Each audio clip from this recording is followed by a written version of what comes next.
There will be no other day like tomorrow.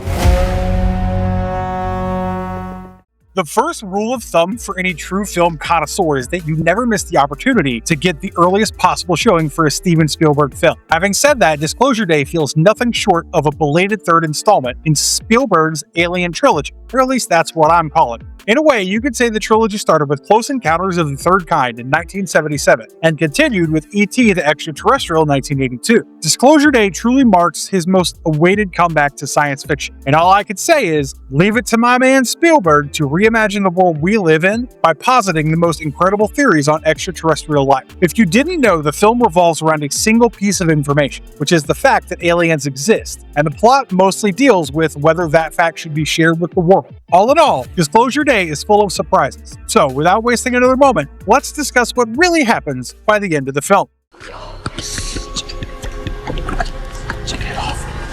What's happening to me?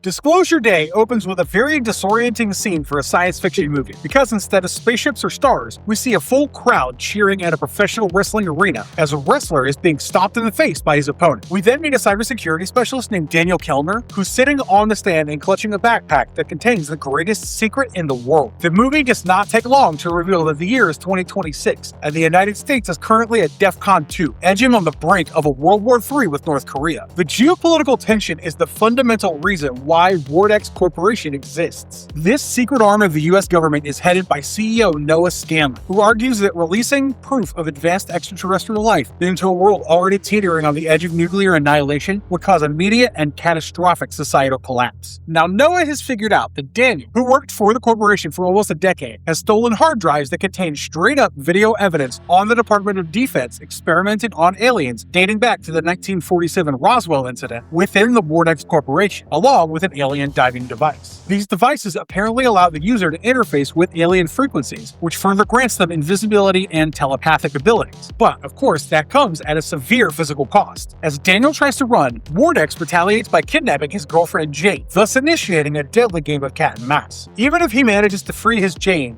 and makes a run with the device, Noah Scanlon retaliates by branding Daniel as a foreign spy and making him the target of federal authorities. And so, with no other option at his disposal, Daniel goes into hiding at a convent with Jane. During the same time, we take a tour into Kansas City to meet a television meteorologist named Margaret Fairchild on a fairly ordinary day when she was preparing for work. But then a cardinal bird flies into her home, briefly observes her, and then it flies away. Now, this strangely specific avian encounter acts as a biometric key that unlocks latent alterations in her brain and awakens her dormant psychic abilities. But of course, Margaret has no clue about it, so when she arrives at her television studio and goes live on air, she loses the ability to speak English and transitions rapidly through Russian and Korean before emitting a rather guttural, non-human clicking sound. As it turns out, Margaret can now understand the thoughts and emotions of others, while unconsciously communicating in languages she's never learned. Before you know it, the footage of the broadcast goes viral and ends up attracting Wardex's attention, who are now on alert as they identify Margaret's strange language as extraterrestrial in origin, which means that a second asset has been activated, and now Wardex has to spread their corporate hunters towards the Midwest. Margaret, on the other hand, is hospitalized after her strange episode, but when Wardex agents come for her, she's almost captured before she escapes into hiding. We then revert back to Daniel, who's been using the stolen alien device from Wardex to cover his tracks and evade all the corporate agents led by Noah Scanlon. Daniel also reveals the stolen files to Jane, while explaining that Wardex has been experimenting on alien captives and trying to reverse engineer their technology. Now, throughout his run, Daniel's in touch with a group of his colleagues led by Hugo Wakefield, who have finally come to the conclusion that the day to tell the world about the presence of extraterrestrial beings is here. But, of course, the corporate big shots don't want that, so all hell breaks loose. However, there's one small issue. As it turns out, Scanlon has his very own device that grants him telepathic abilities, and he used it to engage in a psychological warfare with Daniel by literally hacking into Jane's mind. As it turns out, Scanlon used the device to form a psychic bond with Jane and spoke through her to track Daniel down to his hotel. Even though Jane escapes with the evidence, Daniel ends up being captured by Wardex. Meanwhile, as her abilities develop, Margaret starts having visions of Daniel and ends ends up following it to reach a black site where he's being held. The pursuit forces Daniel and Margaret into a collision course. Their meeting confirms that they are twin forces, or two halves of a biological equation engineered by the aliens decades prior. But we'll circle back to that. Anyway, Margaret then rescues him after she figures out how to use her abilities to empathetically influence the pursuers into standing down. Their frantic escape then culminates in the 10-minute train sequence, which will probably be revered by the critics for a long time. Basically, as they're being chased by the Wardex guys, Margaret and Daniel are forced to weaponize the alien diving device to create optical illusions by rendering a fire truck invisible to crash their pursuers. But then, one of Scanlan's unaffected men intentionally ram their car into the side of a passing train. However, Daniel pulls Margaret out in time for them to climb onto the moving train and make their way back to safety. What makes this sequence truly transcendent is its definitive emotional farming. In fact, before the chaos unravels, the two even share a lighthearted moment that highlights the humanity in their hearts. Now, you should know that throughout the movie, Daniel was kept up to date by Hugo via satellite phones, and we also continuously see the snippets of what he's been up to. After they make their escape, Daniel and Margaret are then guided by Hugo's underground network to find their way to a secluded cabin deep in the woods. What's even more strange is that Hugo has constructed an exact flawless interior replica of Margaret's childhood home from scratch. And soon we find out that this setting is supposed to act as a psychological regression chamber for Margaret. Apparently, Margaret had a very traumatic experience as a kid that she ended up repressing deep in her memory, and Hugo hoped to make her remember that buried event by reconstructing her childhood home. So when Margaret uses the alien device inside this familiar environment, all her suppressed childhood memories end up being violently unlocked. Disclosure Day takes us on through a highly stylized, unsettling flashback that reveals how both Margaret and Daniel were abducted as children by interstellar beings. As it turns out, these extraterrestrial beings wanted to prevent the young minds of Margaret and Daniel from shattering, and so they manifested as comforting terrestrial animals, like a cardinal, a deer, a raccoon, and a fox. During this encounter, these benevolent aliens performed neurological alterations on both children. That's how Daniel was modified to comprehend advanced universal mathematics or pure logic, while Margaret was modified to possess extreme telepathic empathy or pure emotion. Now, Daniel's ability apparently flourished during university, but Margaret's all-seeing third eye kind of powers remained dormant until the encounter with the bird at the beginning of the movie. These aliens had recognized that human communication was flawed, and if humanity wanted to comprehend the cosmic truth without descending into madness, they could only do so by combining perfect logic with perfect empathy. The final act of the film is what truly takes it all home, because you really don't see the high-stakes siege coming your way. After finally uncovering the truth about what happened to them on February 23rd, 1996, when they were visited by aliens and somehow gifted with extraordinary abilities, Daniel and Margaret at last understand the mysterious bond which connected them for years. Sadly, their moment of clarity is short-lived, as Noah and the agents of Wardex quickly surround the warehouse where Hugo had created Margaret's childhood home. Luckily, Margaret again comes to the rescue by using the alien device and turning everyone invisible, thus allowing the group to slip away unnoticed aboard a fleet of fire trucks. Unfortunately, this comes at the cost as the device burns itself out and crumbles into dust. But now that Margaret has realized what's been going on with her the past 24 hours, she finally chooses to embrace her role as a hero by taking Daniel and Hugo and his team to the local station where she'd been working before being met by that bird during breakfast. After using her newfound empathetic abilities to convince her colleagues to allow them to broadcast the footage proof that Daniel's been carrying with them, we see Hugo heading for the loading dock as Daniel uploads the archive footage from the control room, and Margaret prepares to deliver a special broadcast to the world. As Daniel begins uploading the decryptions to the news servers and prepares to expose all the horrifying archival footage of deceased aliens and secret experiments to the world, the Wardex guys surround the building. Noah Scanlan then orders his men to fully destroy the local power grid and blow up the transformers to disable the station's backup generators, thus plunging the entire studio into utter darkness. However, just when all seems lost, Jane shows up with the alien device that Daniel secretly took before the events of the film and hands it over to Margaret, which allows her to power back up the system by gripping the divining rod and channeling its immense unearthly energy directly into the station's infrastructure to power the entire broadcasting grid with alien technology, thus setting the stage for the message to finally be heard. In mere moments, the broadcast goes live as every television, smartphone, and digital screen on the planet is hijacked. At that point, we see Noah simply give up on the chase after realizing that he's lost. Instead of firing his weapon, we see him pull up a chair and sit down to watch his entire life's work exposed to the world. Margaret then starts delivering her special report revealing that the US government has known about the existence of non-human life forms since the 1947 Roswell crash, and that Wardex has spearheaded the cover-up and advanced interrogation of these aliens for decades. Then, in one of the most Spielbergian sequences of the film, the footage that we've all been waiting to see finally finally begins to play, which includes everything from grainy handheld camera footage from the Roswell incident in the 1940s up to high-definition footage from the cockpit of fighter jets as great shapes miraculously appear from the clouds. As this archival video footage starts rapidly spreading to news stations around the world through the NBC Control Center in 30 Rock, we see a news anchor trying to contextualize the footage, but is rather emotionally overwhelmed by what she's seeing. In the footage, there's extraordinary craft in flight, the charred bodies of dead aliens, and very much alive aliens being escorted into a tent by the US military. Not just that, the Kecksburg, Pennsylvania incident in 1965 is also confirmed to be a real UFO crash. However, the reaction of the global population within the film leans more towards a profound existential nausea, terror, and paralyzed shock. But as the world stares at their smartphones and TVs,